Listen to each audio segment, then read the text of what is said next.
Salam alaikum, bonjour à toutes et à tous. Bienvenue à notre série de capsules vidéo autour de la télédéclaration fiscale. Parlons maintenant du service Simple Déclaration. Ce service suppose que vous allez télédéclarer l'ensemble de vos impôts IS, IR et TVA directement sur le portail de la DGI en mode EDI, échange de données informatiques, moyennant un fichier que vous allez déposer, un fichier en format XML. Et donc, oui, vous devez être muni d'une solution informatique qui va permettre de générer ce fichier.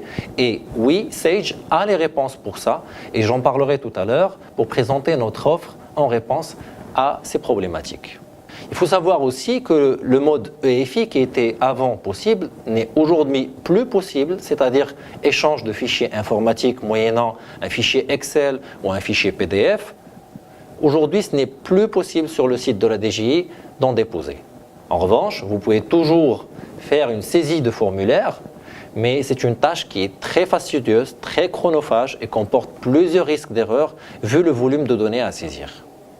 Je souligne aussi qu'il est important de se munir et obligatoire de se munir de son ICE, l'identifiant commun des entreprises, pour pouvoir faire sa télédéclaration. Si vous ne l'avez pas encore, allez sur le site ice.gov.ma et suivez les démarches pour avoir votre ICE. Vous pouvez aussi passer par le service Simple Recherche mis en place par la DGI, grâce auquel, à partir d'un registre de commerce ou d'un identifiant fiscal, vous pouvez avoir votre ICE. Dernière chose très importante, c'est que pour bénéficier de ces services de Simple Déclaration, il faut passer en premier par Simple Adhésion et suivre les étapes sur le site tax.gov.ma pour avoir votre login et mot de passe et avoir la possibilité de créer les comptes à partir desquels vous allez pouvoir télédéclarer vos impôts.